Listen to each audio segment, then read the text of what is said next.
Hi, Andy. How are you? I'm very well. How are you, sir? I'm good. I think I've done so many Zoom meetings in the last 18 months, I'm actually wearing a headset and a head mic. So one thing I have learned actually is if any of my accountants or business people or anybody need me to go to London for one meeting for an hour, they can sod off. I'm doing it by Zoom.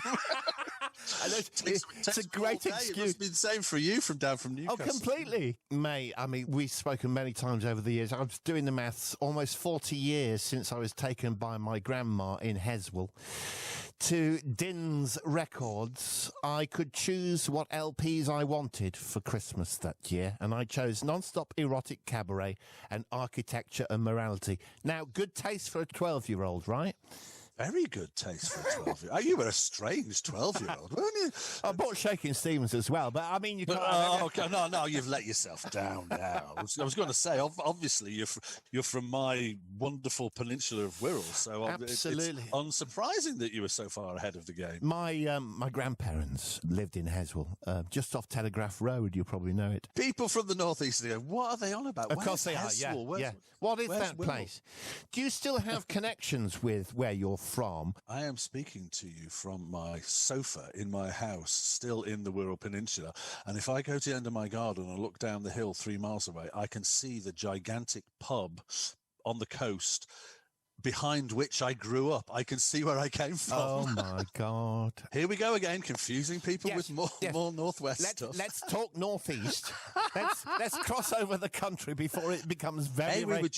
We were just up in the northeast a few weeks ago, had a great gig. We were doing Let's Rock. A friend of mine sent me a message because you did one also in Leeds, I think. We did Leeds just last weekend. Yeah, but she said out of everybody, you were the best on the bill by a mile. So, well That's done. very nice to hear. Yeah. Well, you know what? I mean, we put a lot of energy in. We carry our own lights to make it kind of look, unique and special. And the other thing basically is we're one of the few bands who can actually fill an hour with hits. Yes. So that helps us. You're touring Architecture and Morality and more. You're going to be here in the Northeast at Sage Gateshead on the 3rd of November, which is a great venue. Have you actually spent, much quality time here in the Northeast? Yeah, actually, when we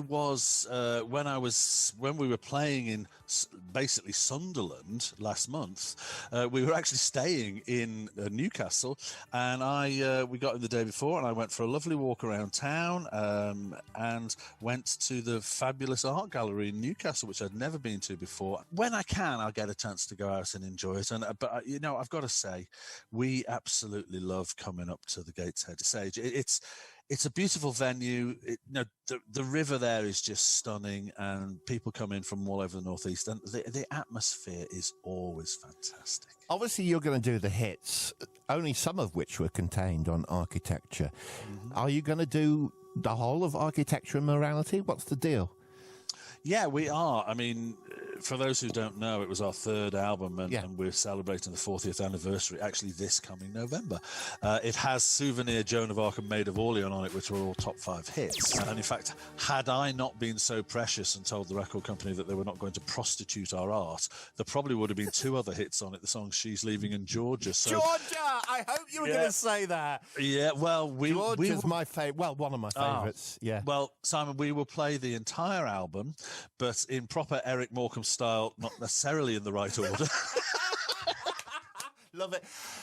But it would be a very short gig if we only played the album. Hey, listen, there's about 750,000 people in the UK who've got that album, I know. even if it's still in the attic somewhere. I'm so one of them. Dust it off, come on down, remind yourself of your youth, and then what I'll probably be able to do, because we're loving the idea of just being able to play live again after 18 months. So we're going to have a party. I'm so glad you're doing Georgia, because I love the end of Georgia. It just sounded like you just, I don't know, slammed a book onto the desk and that was it. and it just stopped. I Yeah, don't well, know how you did it that. probably was. I think we were just going, how do we end this? We just, and Malcolm just went, I'll just go, we went, that'll do. Do that. But it works, doesn't it? So a lot of people don't realise Enola Gay was on the previous album. That song has taken on, well, I mean, a life of its own, hasn't it? I still hear it all the time on a commercial on the TV. You know, you're hearing it on movies, you're hearing it still being played on the radio. When we talk about those early days and you recording on a 4-track, surely that quality and production for a song like Enola Gay wasn't done on that primitive equipment, was it? No, but by the time that was recorded in 1980, we were working on 24-track tape machines. It was... although, to be honest, getting that iconic drum machine down probably used up about 4 of the tracks, which is pushing it a bit. It changed because it didn't quite make it on the first album. So it changed. And the thing that's one of the most distinctive things is the drum machine, which starts it, was the last thing to go on, actually. And we've been playing it live. When we came to do the final recording, the drum machine went down first. Very exciting. Because we started the band as 2 kids just wanting to do our thing with no intention of actually trying to be pop stars or sell records, we always just wrote what we wanted to write about, and consciously tried to avoid the kind of what we thought was to be the cliche. You never jumped on board the new romantic bandwagon. You never painted your faces and wore silly clothes. Well, maybe sometimes silly clothes, but not, not to the extent of Steve Strange and people like that. No, I mean, the thing was, I mean, to be honest, actually, we consider ourselves to be the antithesis of new romantic. We were dour northern lads who actually dressed in, I mean, if you watch the Enola Gay video, I am wearing my father's burgundy-coloured sleeveless cardigan from the 50s because I was trying my hardest to not look like a pop star all dressed up and made up. We were so determined that it was about the music and nothing else. Did you care if these songs were a hit, or at the time was it more about being creative and groundbreaking? Yeah, I mean, to begin with, it absolutely was. I mean, obviously, once we had got a record contract and actually had a hit with our 3rd single, Messages, then you realise, well, okay, actually now we're kind of on there's a deal here. If we sell enough, we'll be allowed to make another record. And that's all we wanted to do. We just wanted to be able to do this. We couldn't believe that we started Orchestral Manoeuvres in the Dark as a dare to do 1 gig in October 78. And, within 12 months, we got in fact, now within 9 months, we'd been offered a 7-album deal. And within 15 months, we had our first hit single. And it was all just like, I can't believe this is happening, but we wanted to carry on. So we did want to sell records, but we weren't going to try and write what we thought was going to sell. We've just got to keep our fingers crossed that people like what we wanted to do. Yeah. Funny how the next album after Architecture, Dazzle Ships, got slated at the time, and yet now it's almost, Andy, like it's come full circle, Yeah, I mean, the whole kind of raison d'etre of Orchestral Manoeuvres in the Dark was, no matter what happened, the next thing was going to be different again. We were going to change the sound. We were going to look at different ideas. We always wanted to keep moving forward, not repeat ourselves. And yeah, Dazzle Ships, the Architecture Morality, was a massively successful album and had lots of sort of choirs and strings and big echoey drums. It was quite ambient, melancholy. And we decided we wanted to get a bit more political, a bit more edgy. Samplers were just being invented, and so we were sampling all sorts of things. Oh, you had the Prague stuff on there, didn't you? Yeah. I was sampling a lot of propaganda radio stations on shortwave radio. Československé zahraniční vysílání. Wasn't the single done partly on a what do they call it? A speak and spell? Yeah, Genetic Engineering was speak and spell, yeah. Butcher Engineer. And the guy in the band, in your band, on top of the pops, he had like a loud hailer, miming to these random speak and spell words, I seem to remember. Oh, listen, the band have still, not to this day, ever forgiven me for the things I made them do on TV. Paul had a mechanical grab hand. He was picking blocks up and putting them in the tray. Malcolm was turning this thing like something off Trumpton, which there was a you know, and Martin and I were waving semaphore flags to ABC Auto Industry on stage. I mean, and not even my own band have forgiven me for it. Quite right as well, if you don't mind me saying, Mr. McCluskey. Oh, excuse me. Excuse me. Right, you're no longer a Wirral boy then. Oh, how dare you. Sage Gates said Wednesday, 3rd of November is just the fourth night of the tour. Well, I say the tour, you seem to be always touring and doing gigs. By the looks of it here, you're on the road for a year. After UK, it's America, it's Canada, it's Germany, it's Europe. You've stood on stages since you were kids. People love you. It can't have been that often you've left the stage without a round of applause. Is it still thrilling, or can you take it for granted? Never take it for granted. No, it's still thrilling. And we've never taken it for granted. I think the second that you do, you shouldn't be on stage because you're just dialing it in. Game over. You're going to be rubbish. So no, I mean, listen, I didn't think I would still be doing this at the age of 62, for crying out loud. I love it. We're blessed, and we're gonna keep doing it for as long as people want to hear us. And I think as long as we love it, we will get that energy feedback loop from the audience, and we will have the wonderful concerts that we're accustomed to having with wonderful audiences. A lot of the best pop songs, although they sound happy, actually are quite sad and have that melancholic undertone. Would you agree? Yeah, well, do you know, again, there's a reason for that. When you're happy and enjoying life, you're too darn busy out there enjoying life. It's only when you're miserable and sitting on your own that you write songs about it. It's a fair point. Do you know, I'd never actually thought of it in that way. Enjoying this. Let's carry on. Oh, thank you. I'm enjoying it too. When you broke America, I think 1986, you know, you'll be lynched when you tour America if you don't perform, if you leave. Funny, isn't it, how different territories latch onto different songs? Because if you leave, barely scrape the charts here. In the States, it was the top 5 tune. Wasn't it also a bit of a curse? Have I got that right?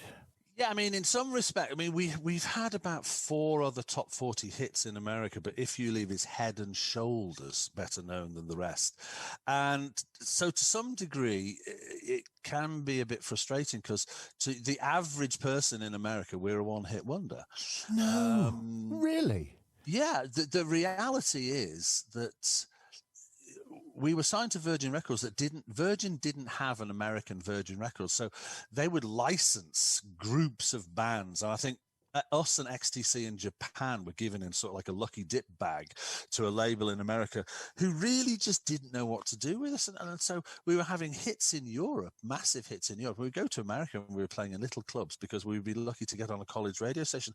We were really alternative in America for about the first 6 or 7 years whilst we were having massive hits in Europe. And so it wasn't until basically we changed labels who wanted to put effort into us, A&M Records.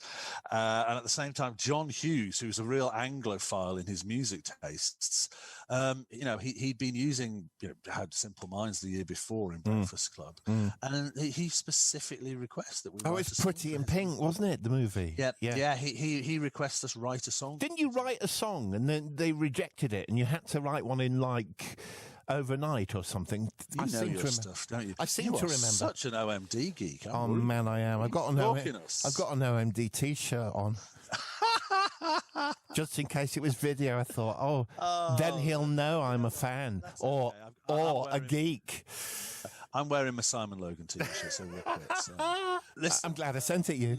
Yeah, he said, I want a song for the big prom scene at the end of the movie. Molly Ringwald's character, Andy, is finally going to end up with her best mate, Ducky. That, if you remember the movie, that's not the ending they used.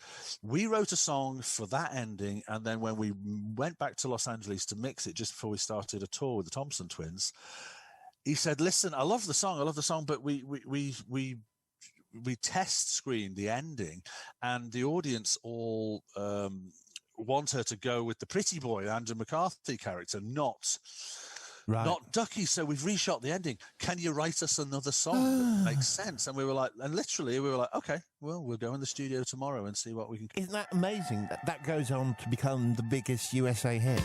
To move on from the early stuff, which we've spoken a lot about, for me, Walking on the Milky Way was one of your best songs, which of course came a lot later. Why, oh why, that wasn't, I don't know, a top 3 hit? When it was released in 1986. 96. Sorry, 96, yeah. Well, thank you for correcting me. Sorry. Radio 1 wouldn't play it. We were not a band that they thought would appeal to their demographic younger audience.